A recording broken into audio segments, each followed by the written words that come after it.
Hello friends, welcome back to my YouTube channel all in one story time. सुबह की धूप जैसे ही खिड़की से अंदर आई, वैसे ही मान्या ने घर की सफाई में और तेजी ला दी। वो आज किसी मेहमान की तरह नहीं, बल्कि एक छोटी बच्ची की तरह खुश थी। उसके पापा राजेश उसी शहर में किसी ऑफिस के काम से आए थे और मान्या से कहा था, बेटा काम निपटा कर तुम्हारे घर जरूर आऊंगा। काफी दिन हो गए, तुमसे मिल भी नहीं पाया। बस उस वक्त से ही मान्या का मन बिल्कुल हल्का हो गया था, जैसे सारा घर किसी खास महक से भर गया हो। रसोई में वो अपने पापा की पसंद का खाना बना रही थी, दाल फ्राई, गरम गरम रोटियां, आलू की सूखी सब्जी और उनके लिए खास मीठी सिवैयां। इस सब के बीच एक अजीब सी खुशी उसके चेहरे पर चमक रही थी। दोपहर का समय होते होते पूरा घर महक चुका था। तभी दरवाजे की घंटी बजी। मान्या तो जैसे उड़ते हुए दरवाजे तक पहुंची। उसने मुस्कान दबाते हुए दरवाजा खोला, लेकिन जैसे ही सामने नजर पड़ी, उसका दिल भर आया। पापा खड़े थे। उनके चेहरे पर वही पुरानी मुस्कान, वही स्नेह, वही अपनापन। मान्या की आंखों में आंसू आ गए और वो बिना सोचे उनके गले लग गई। पापा, आपको देखने का कितना मन कर रहा था, उसने धीमे से कहा।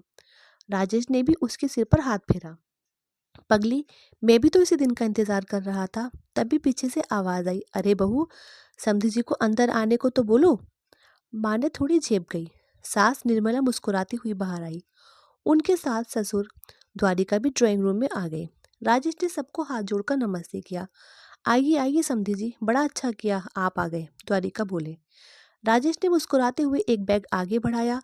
कुछ मिठाइयाँ और फल लाया हूँ, घर की बहू बेटियों को देते हुए अच्छा लगता है।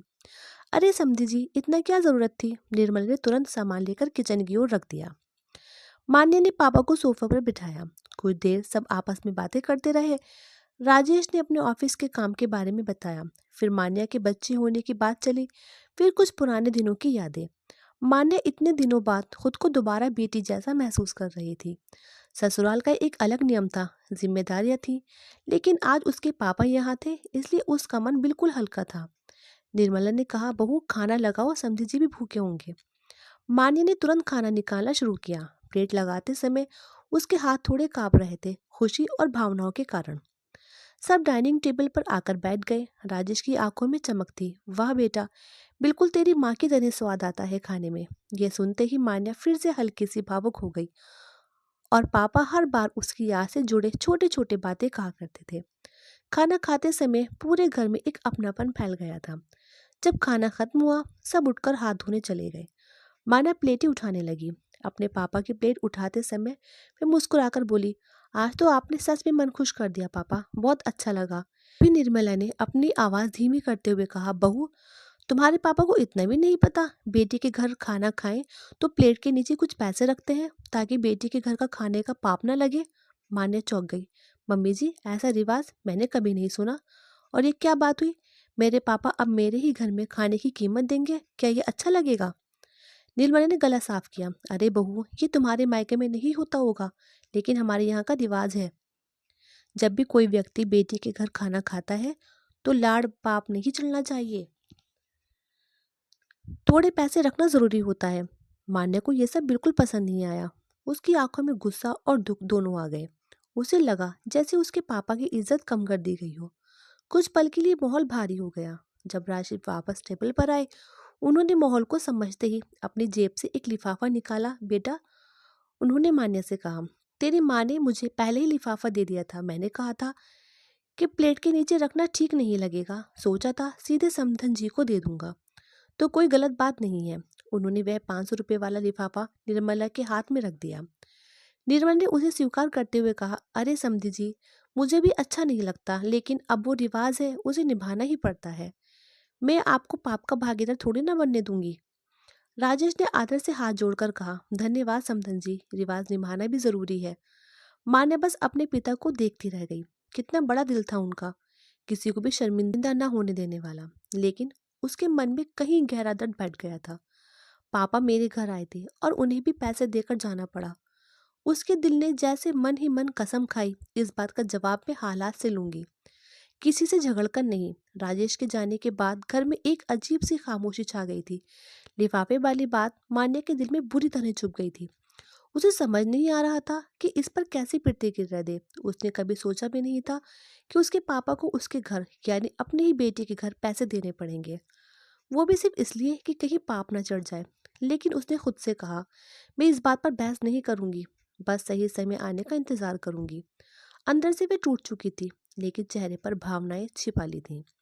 राजेश तो खुशी खुशी वापस चले गए थे, लेकिन मान्या की आंखों में उस पूरे एपिसोड की टीस अभी भी ताजा थी। शाम को अद्वैत ऑफिस से लौटा। उसने आते ही मान्या का चेहरा देखा। क्या हुआ, तुम इतनी उतरी हुई क्यों लग रही हो? मान्या ने तुरंत सहमते हुए कहा, कुछ नहीं, पापा आए थे, उनसे बात करके अच्छा लगा। अद्वैत ने धीरे से उसके कंधे पर हाथ रखा। सच बताओ, कुछ तो हुआ है? लेकिन तभी निर्मला बाहर आई और बोली, अद्वैत खाना लगा है बेटा, खा लो, मैं पूजा कर लूं। मान्या चुप हो गई। वो अपने पति से इस बात पर झगड़ा नहीं चाहती थी, खासकर खासकर इसलिए क्योंकि ये बात उसके पापा से जुड़ी थी। रात को सब खाना खा रहे थे। निर्मला अभी भी खुश मूड में थी, जैसे कुछ हुआ ही ना हो। अचानक उन्होंने बात निकाल दी, बहू, तुम्हारे पापा को तो हमारे रिवाज का पता ही नहीं था। अरे, शादी को 1.5 साल हो गए, अभी तक तुमने बताया ही नहीं उन्हें। ये सुनकर मान्या के अंदर कुछ टूट गया। उसने बहुत शांत आवाज में कहा, मम्मी जी, मेरे मायके में ऐसा कोई रिवाज नहीं है, और मेरे हिसाब से तो ये बात कभी होनी ही नहीं चाहिए। निर्मल ने तुरंत बीच में कहा, क्यों नहीं होनी चाहिए? बेटी का घर तो पराया होता है, बेटी के घर खाना खाने से पाप लगता है, इसलिए थोड़े पैसे देने पड़ते हैं। ये तो बरसों पुरानी परंपरा है। मान्य धीरे से बोली, लेकिन पापा मेरे हैं, मैं उनकी ही बेटी हूँ, उनके लिए मेरा घर पराया कैसे हो सकता है? ससुर द्वारी का पानी पीते पीते रुक गए। अद्वैत भी चुप हो गया। निर्मला अब थोड़ा ऊंची आवाज में, बहू, तुम्हारे मायके के रिवाज अलग होंगे, हमारे परिवार की परंपराएं अलग हैं, और जो घर में रहता है उसे घर का रिवाज मानना ही पड़ता है। फिर उन्होंने जैसे तंज कसते दिया, वरना लोग कहेंगे बहू ने अपने मायके वालों को सिर चढ़ा रखा है। ये सुनते ही मान्या का दिल पसीज गया, आंखें भर आईं, लेकिन उसने चुप्पी साध ली। वो जानती थी कि कोई भी जवाब मामले को और बिगाड़ देगा। रात को सब सो गए। अद्वैत और मान्या अपने कमरे में लेटे थे। कुछ देर की खामोशी के बाद अद्वैत बोला, मम्मी ने जो कहा तुमने दिल पर ले लिया क्या? मान्या ने धीरे से कहा, अद्वैत, तुम्हें लगता है मेरे पापा को पैसे देकर जाना अच्छा लगा होगा? अद्वैत कुछ पल चुप रहा। उसने गहरी सांस ली। देखो मान्या, तुम्हें बुरा लगा है, ये मैं समझ सकता हूँ, लेकिन मम्मी को बचपन से ये सिखाया गया है, उनके लिए ये परंपरा गलत नहीं है, लेकिन मेरे लिए गलत है। मान्या की आवाज भर्रा गई। अद्वैत ने उसके हाथ पकड़ते हुए कहा, तुम्हें समझ नहीं आएगा, लेकिन कभी कभी शांति के लिए रिवाज मान लेने पड़ते हैं। ये बात मान्या को और ज्यादा चुभ गई। वो धीरे से बोली, लेकिन क्या शांति के नाम पर भी पिता की इज्जत गिराना जरूरी है? अद्वैत के पास इसका जवाब नहीं था। सुबह मान्या चाय बना रही थी। निर्मला किचन में आई और बोली, बहू, कल की बात का बुरा मत मानना, लेकिन रिवाज तो रिवाज ही होते हैं। मान्या ने सिर्फ इतना कहा, जी मम्मी जी। निर्मला ने आगे कहा, और तुम्हारे पापा भी समझदार हैं, उन्होंने बिना कुछ कहे पैसे दे भी दिए। इसे तो साफ है कि उन्हें भी रिवाज बुरा नहीं लगा। ये सुनते ही मान्या का हाथ थोड़ा कांप गया, कप ऑलमोस्ट गिर ही गया। उसने दृढ़ छिपाकर कहा, मेरे पापा किसी को कभी असहज नहीं करना चाहते, वो इसलिए चुप रहे। निर्मला को शायद उसकी बात की गहराई का अंदाजा नहीं था। उन्होंने फिर वही लाइन दोहराई, फिर भी अच्छा हुआ जो दे दिया, वरना लोग बातें बनाते। मान्या ने चुप रहना बेहतर समझा। दोपहर को फोन बजा, पापा कॉलिंग। मान्या ने तुरंत उठाया, हेलो पापा, पहुंच गए आप? राजेश ने हंसते हुए कहा, हाँ बेटा, आराम से पहुंच गया, दिल खुश हो गया आज तुमसे मिलकर। मान्या की आंखें नम हो गईं। पापा, वो लिफाफा आपको जरूरत नहीं थी।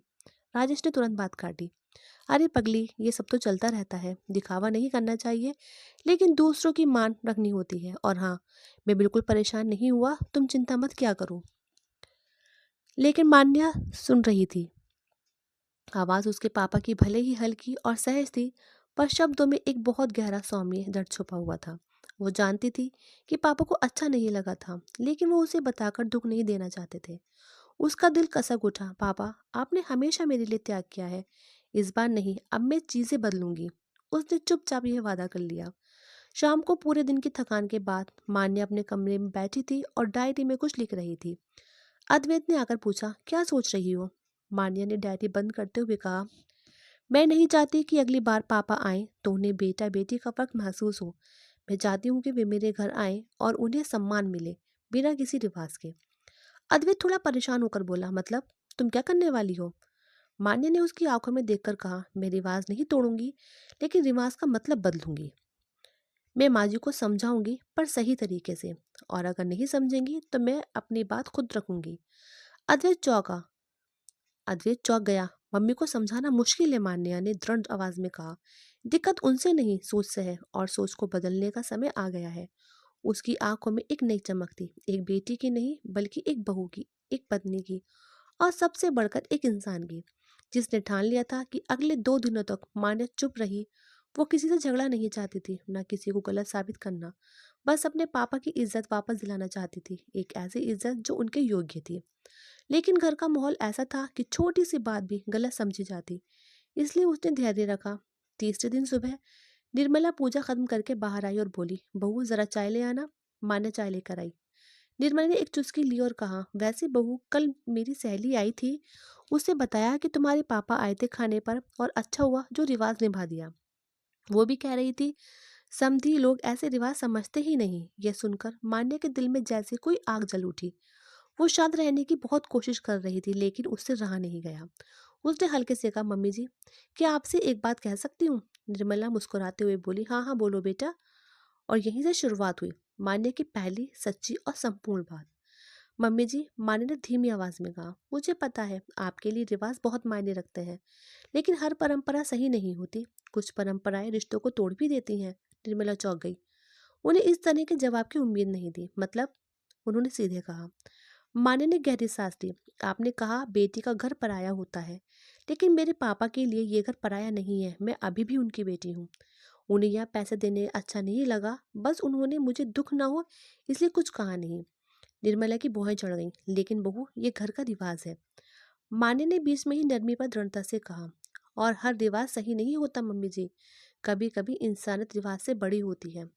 निर्मला अब थोड़ा असहज हो गई। उसी वक्त ससुर द्वारिका बाहर आ गए। शायद काफी देर से सुन रहे थे। उन्होंने गंभीर आवाज में कहा, निर्मला, सच तो यह है कि रिवाज पुराना नहीं, पुरानी सोच है। मेरे पिता में था ये, मैंने कभी पसंद नहीं किया। लेकिन तुमने कहा कि समाज क्या कहेगा, तो मैं चुप रहा। ये सुनकर निर्मला हैरान रह गई। द्वारिका आगे बोले, और बहू ने बिल्कुल सही कहा, बेटी का घर पराया नहीं होता। ये सोच ही गलत है।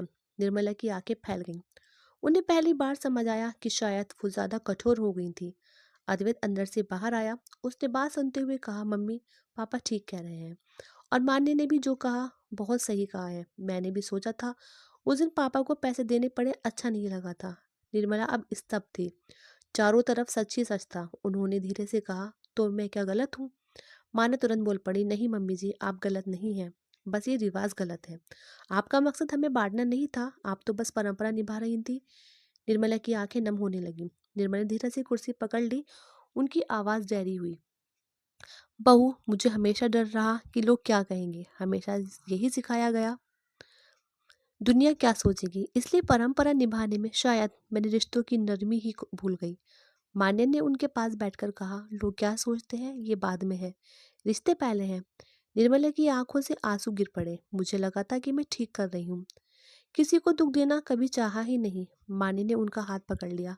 आपका इरादा कभी गलत नहीं था, बस मैं यही चाहती हूँ कि अगली बार पापा आए तो उन्हें अपना घर महसूस हो, ना कि ऐसा लगे कि वो बोझ है। निर्मल ने धीमे से कहा, मुझे माफ कर दो बहू। माँ ने का दिल पिघल गया। उसने उन्हें गले लगा लिया। उसी दिन शाम को पूरे परिवार ने बैठकर फैसला किया, अब कोई लिफाफा, पैसे, परंपरा जैसी चीज नहीं। पापा आएंगे तो खुशी से स्वागत होगा, मान और सम्मान बिना किसी रिवाज के दिया जाएगा। इस घर में बेटी का घर पराया नहीं माना जाएगा, द्वारिका ने हंसते हुए कहा। और अगली बार राजेश जी आएंगे तो मैं उनसे हाथ जोड़कर कहूंगा, समधी जी, आप हमारे समधी जी नहीं, हमारे घर के सदस्य हो। निर्मला ने भी हल्की मुस्कान के साथ कहा, और मैं बिना पैसे लिए उन्हें खाना खिलाऊंगी। अब कोई रिवाज नहीं, सिर्फ रिश्ते होंगे। अद्वैत ने मान्या का हाथ पकड़ते हुए कहा, तुमने आज सच में इस घर की सोच बदल दी। मुझे तुम पर गर्व है मान्या। की आंखें नम होकर मुस्कुराई। मैंने कुछ नहीं किया, बस पापा की इज्जत रखी है। एक महीना बीत गया।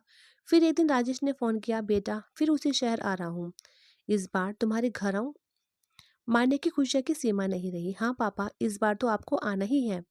जब वो आए तो दरवाजा खोलते ही पूरा परिवार खड़ा था। निर्मला ने आगे बढ़कर कहा, समधी जी, स्वागत है। इस घर में अब कोई रिवाज नहीं, बस अपना परिवार है। राजेश हैरान और भावुक दोनों हो गए। द्वारिका ने उनके हाथ पकड़े। आप हमारे बराबर के हैं, ये घर आपका है और रहेगा। माँ ने दूर से ये सब देख रही थी। उसके चेहरे पर गर्व, खुशी और जीत तीनों भाव एक साथ थे। राजेश की आंखें भर आईं। आज पहली बार लगा कि बेटी का घर भी अपना होता है। माँ ने दौड़कर पापा से चिपट गई। ये घर आपका ही है पापा, हमेशा से था, आज बस नाम मिल गया। इस दिन ने घर की परंपरा बदल दी। रिश्तों में एक नई गर्माहट आई। निर्मला और मान्या की दूरियां खत्म हो गईं। अद्वैत और पापा का रिश्ता भी गहराया। और सबसे बड़ी बात, एक बेटी ने अपनी आवाज, अपनी भावनाओं और अपने प्यार से एक गलत सोच को बदल दिया। अंत में सबने मिलकर खाना खाया, पहली बार बिना किसी लिफाफे, बिना किसी पैसे, बिना किसी पुराने रिवाज के। सिर्फ प्यार, सिर्फ परिवार और सिर्फ मान सम्मान के साथ।